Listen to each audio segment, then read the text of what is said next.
পরিবেশে আমি প্রার্থী হয়েছি। আমি আপনাদের দ্বারা দ্বারে যাচ্ছি, আমি ভোট ভিক্ষা করছি, ভোট প্রার্থনা করছি। আপনার ভোটটা হচ্ছে আপনার গণতান্ত্রিক অধিকার, আপনার মৌলিক অধিকার এবং আপনার পবিত্র আমানত।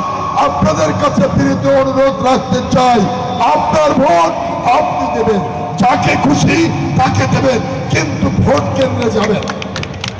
প্রিয় মা বোনেরা, আপনারা যদি ভোট কেন্দ্রে না যান, আপনাদের এই ভোটের অধিকারটুকু আরেকজনে ছিনতাই করবে, আর ছিনতাই করা প্রতিনিধি যদি সংসদে যায় আপনাদের পক্ষে কথা বলবে না।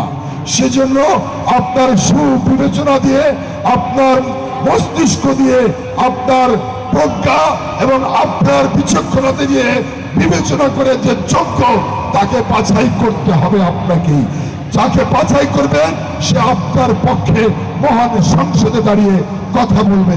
আমি শুধু বলতে চাই, আমাকে যদি যোগ্য মনে হয় তাহলে আমি আপনাদের সমর্থন চাই।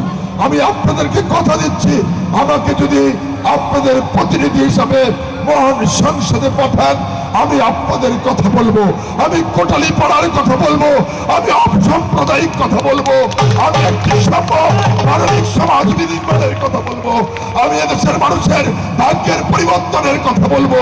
আমাকে একটু সুযোগ করে দিবেন, আমি আপনাদের পক্ষে থাকবো এবং আপনাদের সমস্যা নিয়ে মহান সংসদে কথা বলবো। এই প্রত্যাশাটুকু এলাকার সন্তান হিসাবে আপনাদের কাছে আমি রাখছি।